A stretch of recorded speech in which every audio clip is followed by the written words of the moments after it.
Alright, hey guys, ZenAku here playing for Team Seraphic Nexus. I'm just starting up a new series of videos where I'm just going to be going through replays or just any of my ladder play that I play in Korea and just showing it to everybody else, whoever might be interested, to either maybe learn a few new things that I do differently to to others, or maybe you can learn something as well, or even just give me some advice on my own to my play, because as I'm still learning myself as well. And that's all fun. But anyway, so in this game that I've just loaded up from a replay that I've played in Korea, it's a PvT on Belshire Vestige. I'll just speed it up a little bit, because as it is, it's always pretty slow at the start. And I'll just be pointing out basically any of the either good things that I do standard in the metagame right now, or even where the Terran messed up, the things that he could have done differently.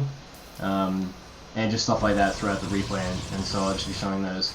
So already from the start we're seeing a gas opener before the barracks finish. So normally, as it's already coming through now, it'll just be a fast Reaper. Now I've also gateway scouted. Gateway scouting is normally always pretty stock standard. A lot of people sometimes don't do it as well because of the fact that if the Terran goes command center first, then you can reactively cancel, all your, the simulator if it's still making, if you can see it in time, your second pylon, and just get down that second natural fast. Now, I didn't actually point it out, but in this game, around 23 supply, you want to be making a zealot, and with that zealot, it's to check if he's going to be engineering blocking your natural, and if he is doing that, then you can obviously continue to make the zealot, and you don't take as much damage as you normally would. But if you see that there's no ACV around and that he isn't engineering blocking, you can quickly cancel the zealot, get that extra 100 minerals, and shut down the nexus there. Now you have to be careful sometimes because he could do something like a quick bunker rush, and if the mothership core gets pulled around by the Reaper around in the main, he can actually get like a marine in there, and that can, even though the mothership core and the Slug can probably deal with it well enough. It's just kind of frustrating to deal with a little bit at the start. Now, let's have a look at what he's doing so far. He's followed up with a factory and going to another Widow Mine drop, and just doing standard stuff. Bunker at the front, and I'm just got my gas as soon as I finished. As soon as I finished my mothership core, that's like the next thing that I made.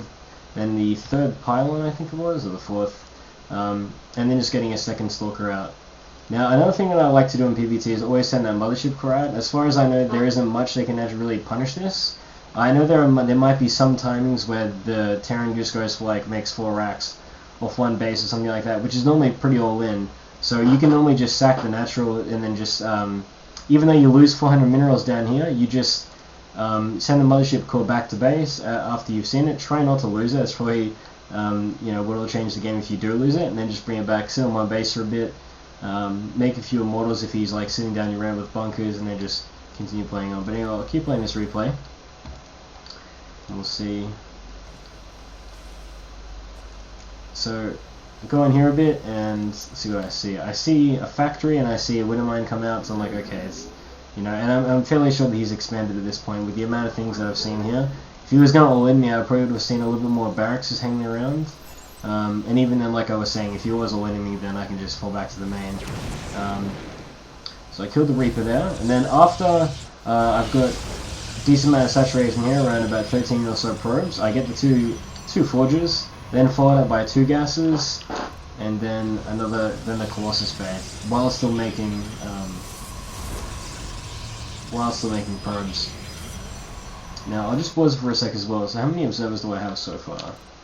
So I've got 2 observers so far. Now, the first observer you want to make, you want to send it to your opponent's base. You want to see if he's following this up with any kind of fast third command center or something like that. Because if you make too many gateways off one base and just make too many units, you actually fall behind.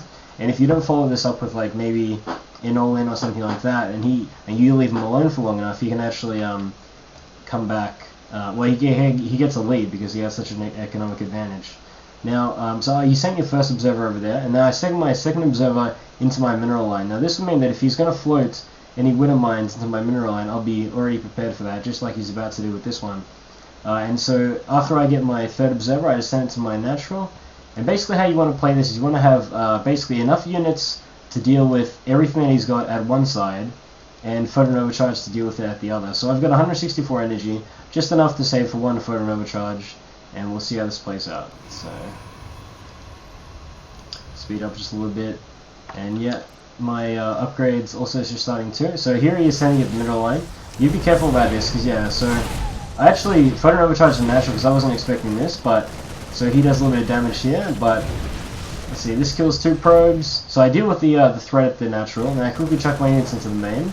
Now my warp gate actually isn't done this time around, so I guess this is something that I need to improve on myself. Maybe just chuck in an extra chrono boost or something like that. Probably pulled my probes a little bit too fast to go in, but that's okay. And yeah, so I've stabilized a little bit. And how many probes have I lost? I've got 8 probes. That's actually not the best case scenario. But it's not too bad as well. I'm 43 probes to 31 SCVs, and so he's made 3 racks. That's like not too bad. So from here I could consider trying to hold taking a third base right now, because he has his third command center, which I think I see in just a few seconds. So I'm going to chuck on 2 extra racks in just a second, I think. And also chucking down my Twilight Council because my extra upgrades are finishing. And so yeah, that's when I see the third command center now. So I'm trying to just chuck down as fast as possible, because as soon as you see the Terran chuck down his third, you need to have already like started your Nexus, or else, like I said, you just get too far behind. So this is what he's got. Now you have to be careful, always constantly making units. Sometimes you'll get into this idea that you're a little bit too far behind with the Terran. You try to be a little bit too greedy, and eventually he just like runs with units at your front. I've experienced that plenty of times. So after you've got, the style I like to do is go 2 gateways into 2 extra, and then after I take my third into a 2 extra, totaling 6. And this is where you're going to be a little bit careful, so I'll just pause it for a second. After you've dealt with the Widowmine drop, you should normally send your observers into areas that you obviously can't see on the map. So you want to be sending it in this great big area that you can't have any ground units to scout it.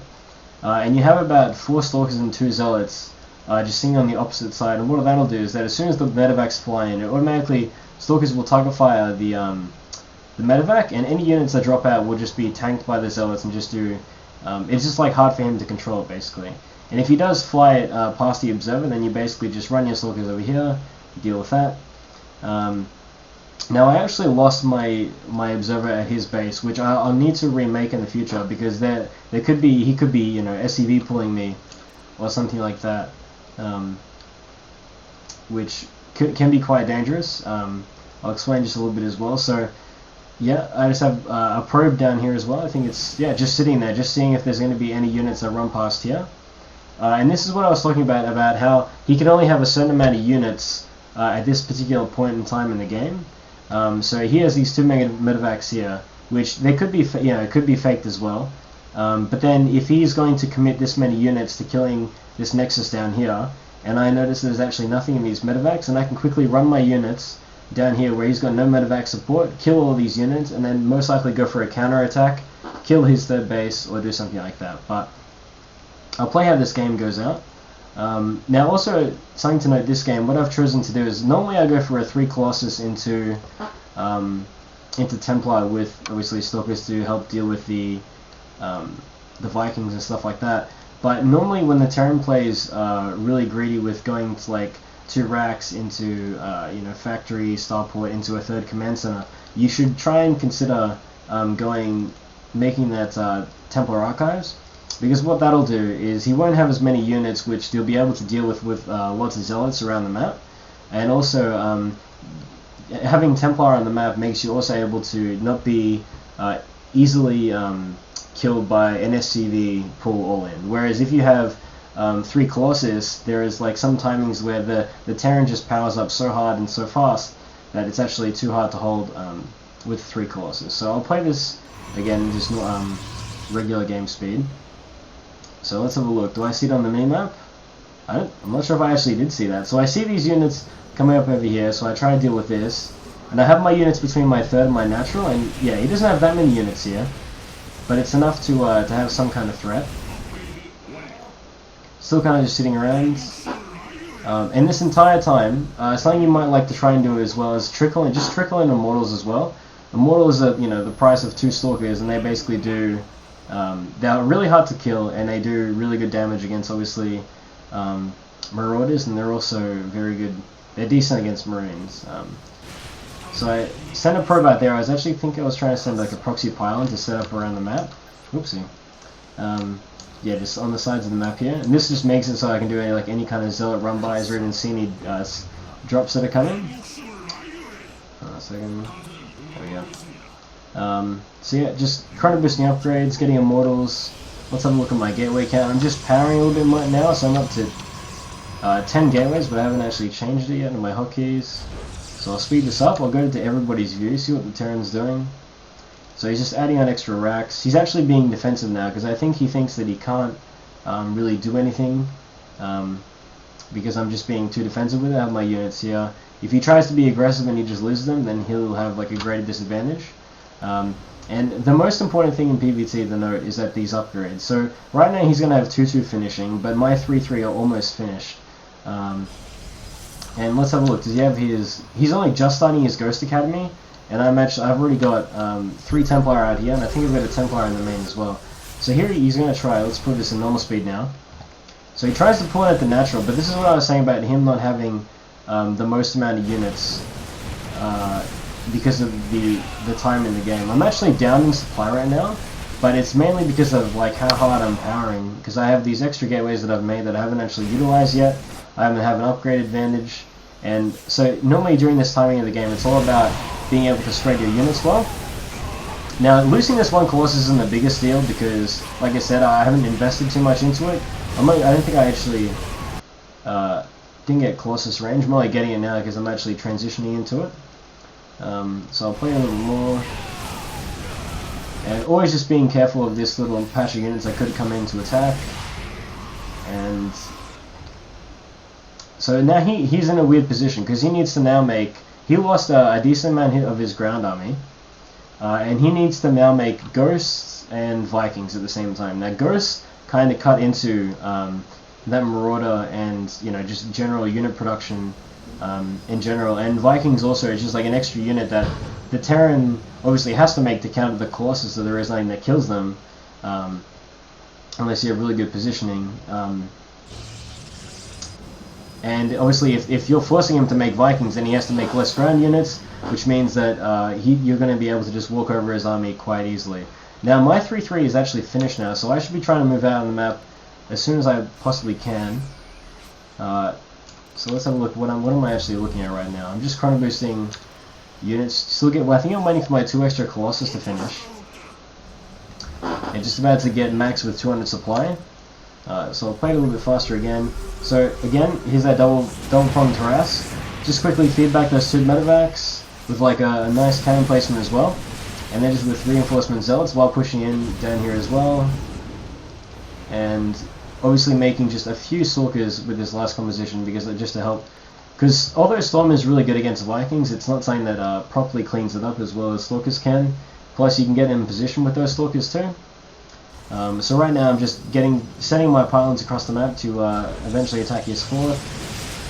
And with this attack I think I do send a probe from my 3rd to make my 4th base as I pull out with this, because I'm about to get maxed.